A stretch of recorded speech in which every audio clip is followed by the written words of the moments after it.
welcome to the Improv Summit. As always, I'm your host Spencer. With me today, I have a very special guest, and because I always say I have a very special guest, I thought I'd change it up and make it fun by taking that person's first letter of their first name and putting an adjective in front of it to, that old improv game. So today I have with me none other than Awesome Andrew. How's it going, Andrew?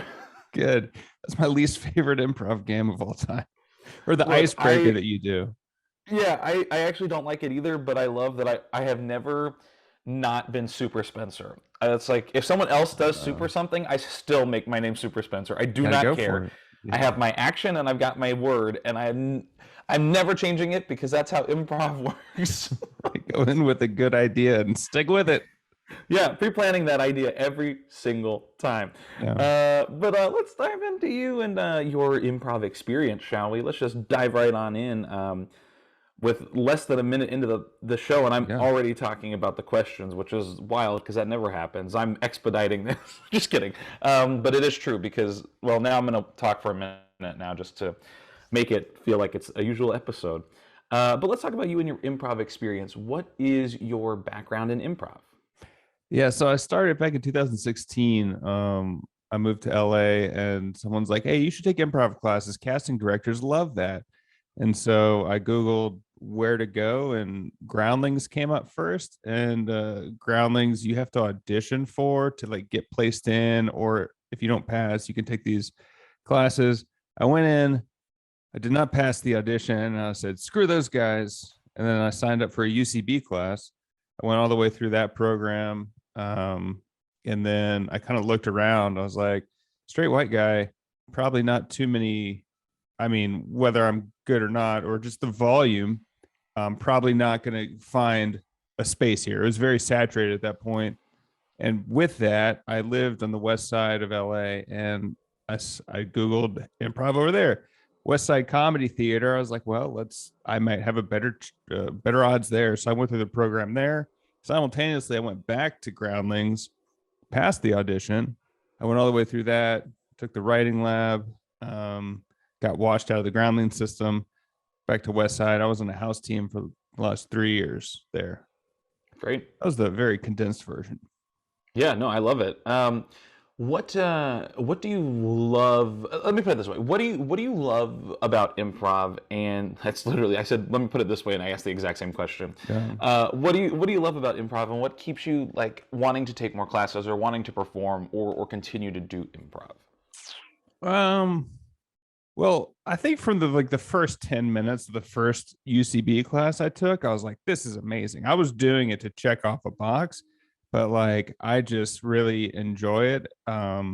So I guess I enjoy the thrill of kind of just running without a net or jumping without a net and seeing where things fall. I think looking back on other parts of my life, that's probably it lends to my personality. And so I like it. It's fun. It's fun to watch and mentally stimulating. Yeah. Mm. So you mentioned this word fun, which I think is something that is interesting with improv because I teach improv and I also take improv. I watch improv, and a lot of times fun is such an interesting word because I always feel like when I'm learning improv, sometimes when I'm teaching improv, it does not feel fun. It feels very stressful. And I Right. think what's interesting is because I'm putting so many stakes and so much importance into a scene that's really not all that important in the grand scheme of things because that's what's the beauty of improv is creating the stakes in the scene to make it feel super important. These characters have everything to lose when in reality it's just two people improvising a scene.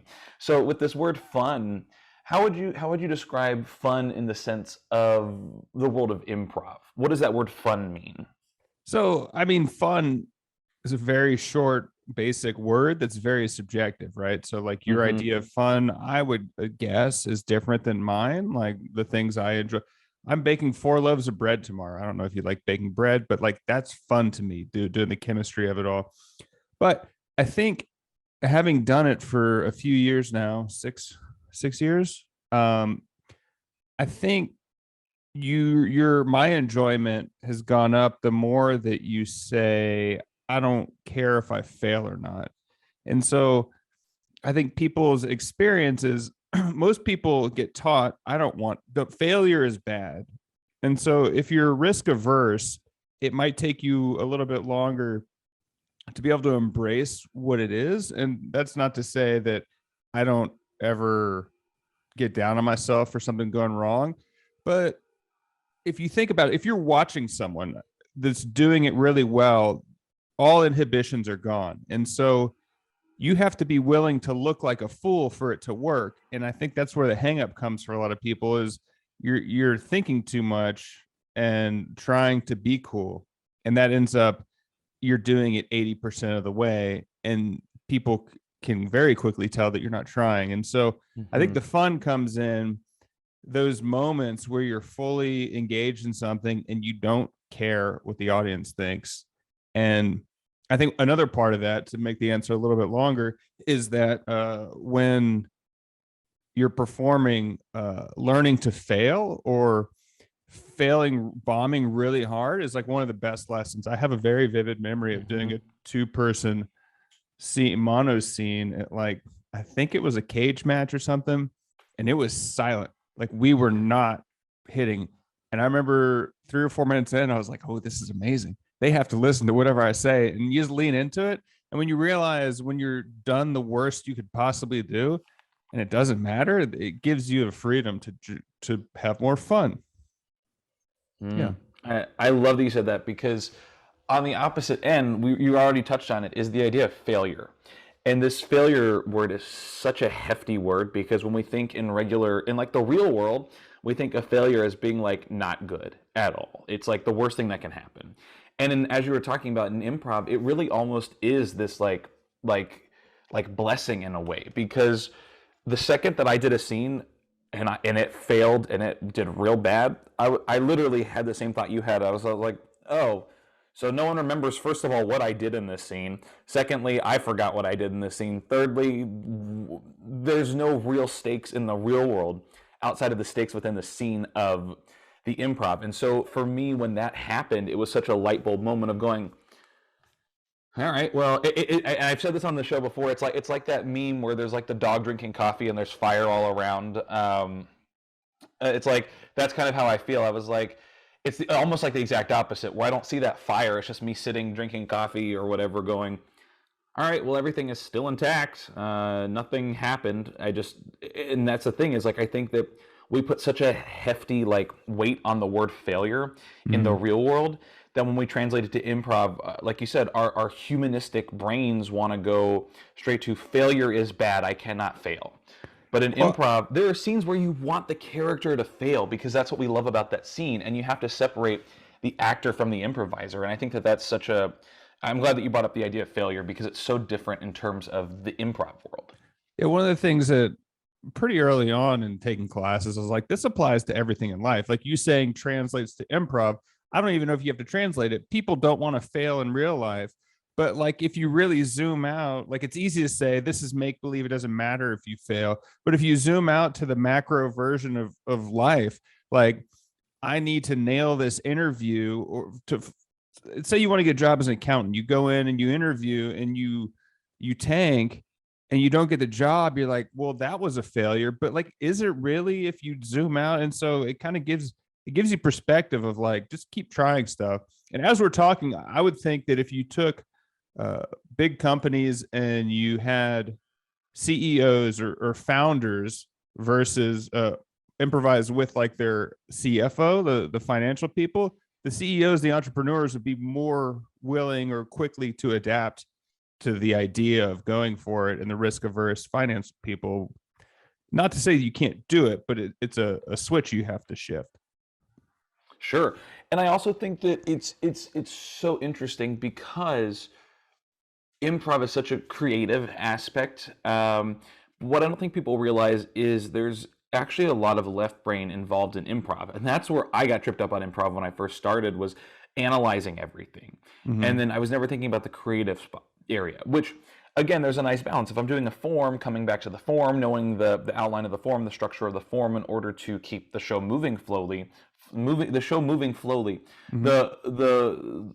flow, you get the idea, to make the show run smoothly is what I was trying to say, and I said slowly. Moving slowly. Yeah, it moves slowly. But yeah, I guess moving slowly also works. Anyways, keep the show flowing is what I meant to say, but then I said slowly. Anyways, I don't know why I said slowly. The point is, I got off on a weird Capricorn tangent there for a second. The point I was trying to make was the left brain for me when I first did improv, the left brain took over because I wanted to be right in my improv. I didn't want to fail. I didn't want to make the wrong choice in improv. And then after a while, when I realized that was really what was holding me back, is my own left brain telling me, don't do this, don't do that. I wasn't making teams. I wasn't doing well with I felt like I was in my head too much in class. And then I took some classes where the whole thing was about being in your head in those classes. And I was like, no. But then once I really separated the left brain from the right brain and realized that improv has that creative outlet, I realized, oh, I can just go out and just start flailing my arms around. I'll figure out what I'm doing as I go, but I don't have to go in. And you shouldn't go in with an idea unless you're initiating a line. Sometimes people initiate a line in a scene like, oh, bring me the muffins, and then they don't know what they're going to do after that. They don't have a full themed synopsis play out. They just have a line to get something going, and then you discover in the moment, which is what improv is all about, is discovery. I agree with what you're saying, but there is a point that your left brain does matter. Like comedy, for sure. The rule of threes. I heard something that was really funny. It was like rule of 3 or 13, and I've only seen it succeed a few times. But early on, I've done improv or seen it, and you want something to happen 3 times, and if you only do it twice, everyone's like, "Oh, well, I wanted to see it again." But I love it when someone pushes through. It's kind of like the Family Guy effect, where Peter hits his knees, like, and it goes on so much longer. Like you hit the doldrums, and then it gets even more hilarious. Anyway, all that to say that you have to learn the skill set, and then you can be free within it. I don't know, anyone that's listening that has never done it before, and you go to a jam and you start flailing your arms around, and then you don't go anywhere. It's a balance. Yeah, I agree 100%. I think the balance is important. I think for me, it was like from the start, I was like just all left brain. There was no right brain involved. And I think that once I realized to switch over to my right brain and have that balance, then I was able to go, oh, I don't have to do structure and creative all at once right off the bat. I could just go out and make a choice, and then I can start to left brain my way through it as I'm already right braining, or vice versa. I can right brain my way through after okay, this is a callback scene because we're doing a herald. I have to go back to beat 2. Okay, beat 2 is this thing that happened. Okay, now let me creatively figure out how I can bring this back. And so I think that balance is so important, like you said, and I think that's for those who are watching or who are listening. Just know that you have a whole brain, and you have to use all of it in improv. Just that some people are, and I think this is where it goes back to a thing that I say with improv is, a lot of times I improvise with people that are so much better than me. And I'm like, why are they all so much better than me? I feel like I'm terrible at this. And then I realize they've been doing it a decade longer than I have. So they're going to be better because they've put in the hours, they've put in the work. And it goes back to that left-right brain. Some people are much more naturally right-brained. Other people like myself are much more naturally left-brained. And so once I know that I'm good at left brain, then I can focus on my right brain a little bit more and try and fine-tune that and get it a little bit better so I can find that right balance. So I think for those that are listening or those that are watching, if you feel like you cannot analyze, or you feel like you're not great at creative, it'll come. Just keep doing it and find what works for you, because sometimes a 50-50 balance isn't what someone needs. They might need a 75-25 balance. But I think that the balance is the key. When you notice that switch, did you see in your personal life things changing or relationships going better? That was one of the biggest surprises for me. Yeah, for me, it felt like I just felt more confident, I think, was one thing.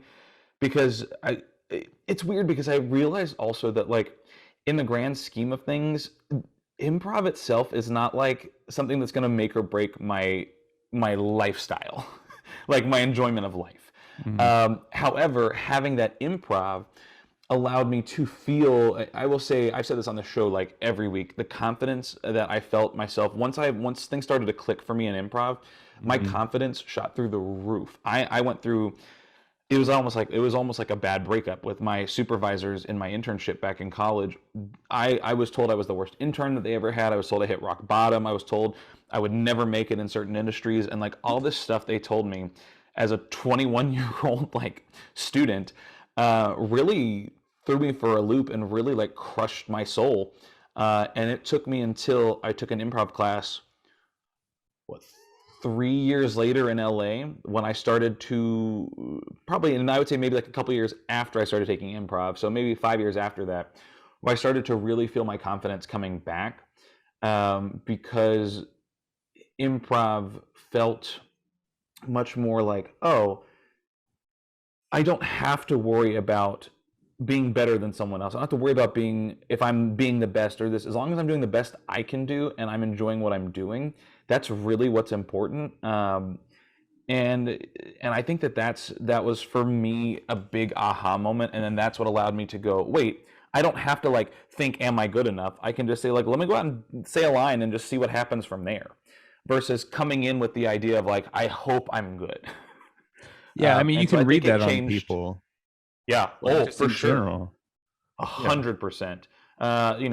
As part of our human qualities. I mean, I talk a lot when I teach and when I do scenes, is going out with a physical choice at first.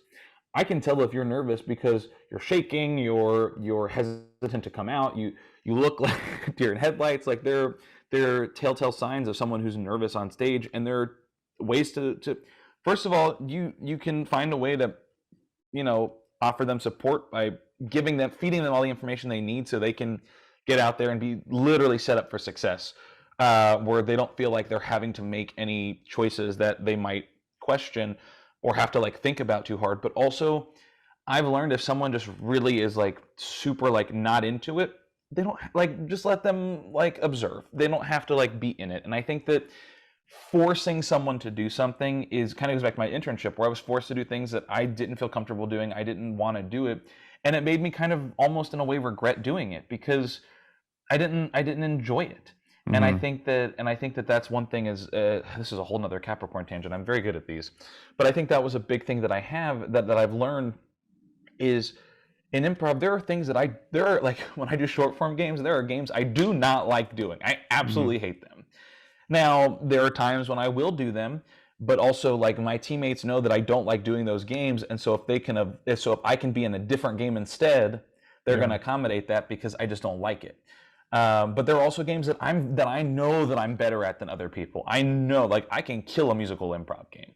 I'm so good at musical improv games. Um, not saying that I'm like great at musical improv or anything. I'm definitely still learning, but I feel much more comfortable in a musical improv game than I do in, say, a scenic game. And I Mhm. know there are people who are the exact opposite. They're like, do not give me anything musical. I do not want to do it. And that's finding that, again, it goes back to that balance. Finding that balance for a team, for your own improv, of what are your strengths, and really lean into those strengths, but also what are things you need to challenge yourself with, and learning how to challenge and taking something that you're really good at, something that you're challenging yourself with, and kind of finding that nice little happy medium between the two. And that's I've learned that when I do things I'm not great at and I do it more and more, I actually get better at it. And that's I feel like that's generally how things work.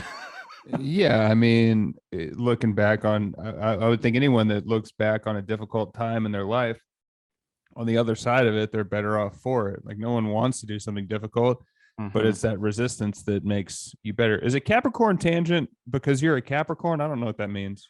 Yeah, I'm a Capricorn, so I often struggle with phrasing what I'm trying to say, and then it frustrates me Uh-huh. because I can't clearly explain to the person I'm talking to what I want them to understand, and they don't understand what I'm saying. But I'm not mad at them for not understanding. I'm mad at myself for not making it clear. Oh. And so it's like when I say a Capricorn tangent, in my world, it's like me going, I'm literally spinning around the thing I'm trying to say. And I'm just talking and talking and talking because I can't quite explain what I'm trying to say. And they'll say, oh, this is what I mean.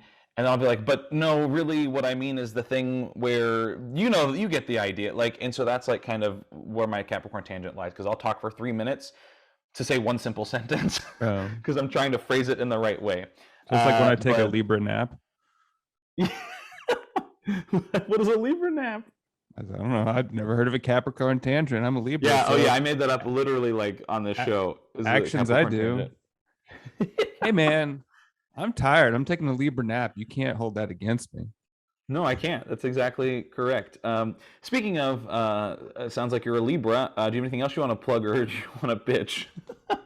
Bitch. Pitch, yeah, pitch, plugs, pitches, Oh, I anything heard like that. bitch. I was like, yeah, I got stuff I can complain about. No, no, I said pitch. Give me a hot take. That's why I say Right? plugs. Uh, yeah. No. Turn when the light's red and it's clear. Turn right. That's legal. A lot of people don't do that, and that bothers me. unless So that's unless my there's a no plug. turn arrow. What? Unless there's a no turn arrow. Yeah, I don't follow those. I run those. That's one of the You biggest heard it things my here. wife and I fight about. I turn left on red arrows. Well, good thing it hasn't stopped you yet. Right. I heard this is not my joke, but it was a really funny bit. This guy was telling the stand-up was talking about how having a stepdad is like the metering lights getting onto the highway. Like they'll tell you what to do, but man, do you really have to listen? I Yeah, don't stop exactly. at metering lights either. Maybe I'm I a do. bad person. Feel free to judge me. That's my I did. Libra.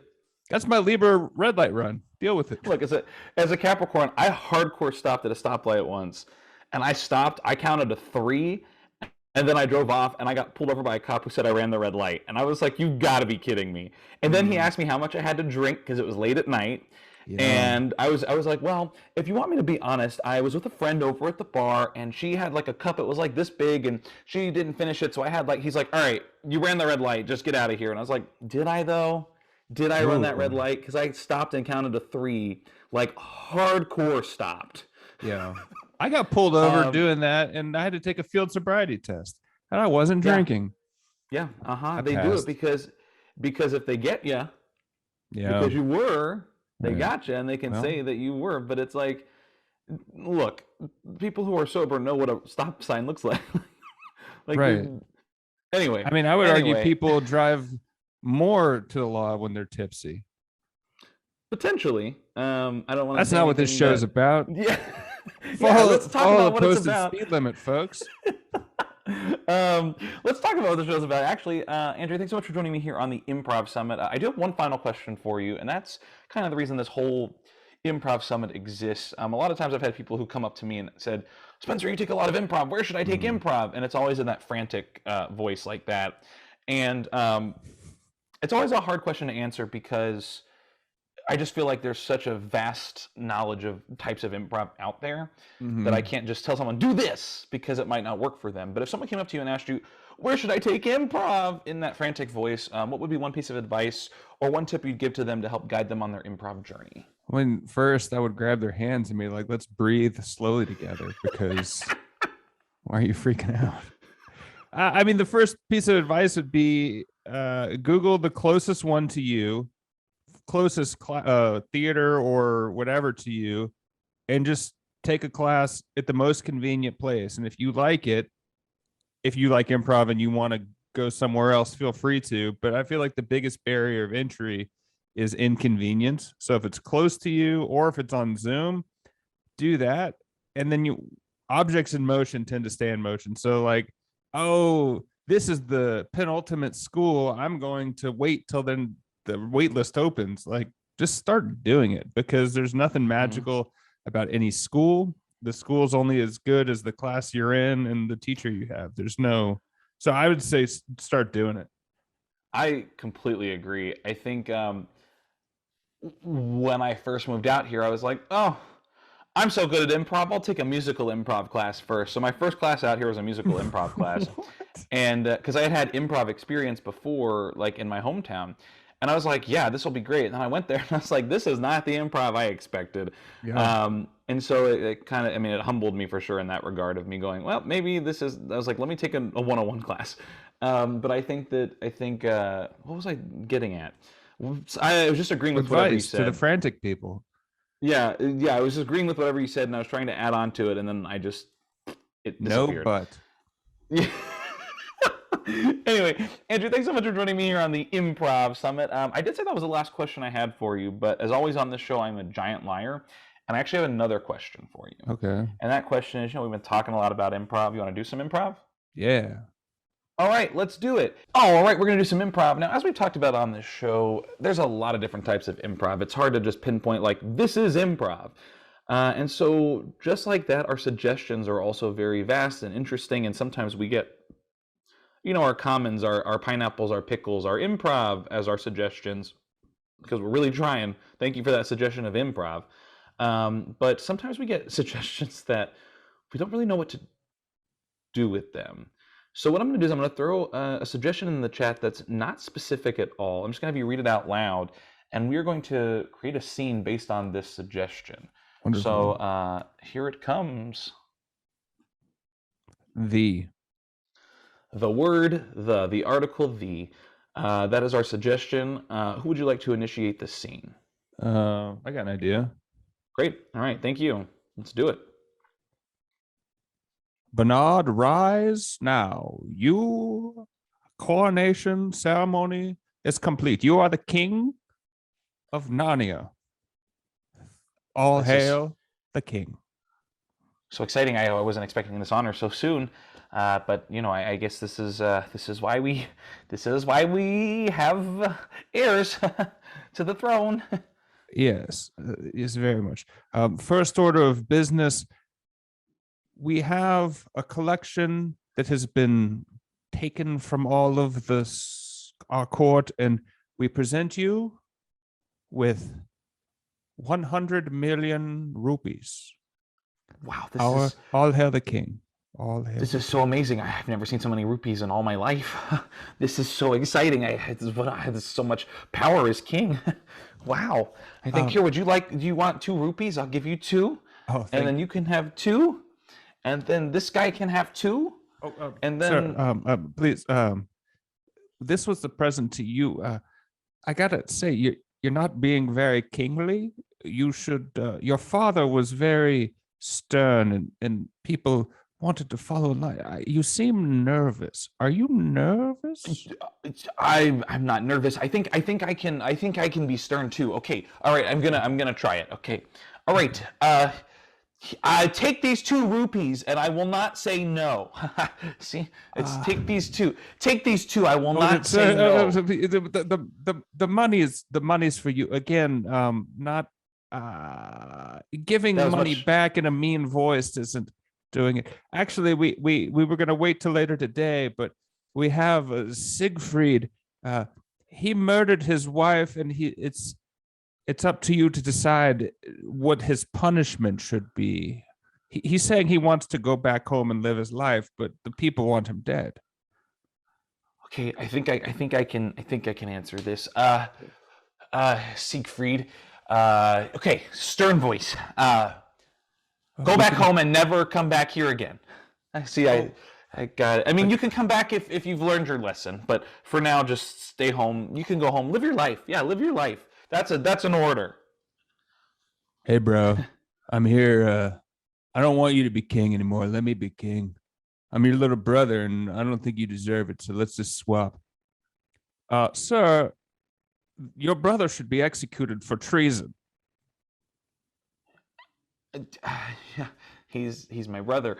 Well, I think in this case, I think let's just see how things play out. And as long as there's no more murder, then I can stay king, and my brother will not. Oh boy! So you again, very stern. Please be more stern. I don't know how to serve you if you're not stern. I need to give everyone more rupees. Who wants more rupees? And scene. That was fun. 2 for you. King. Yeah. 2 for you.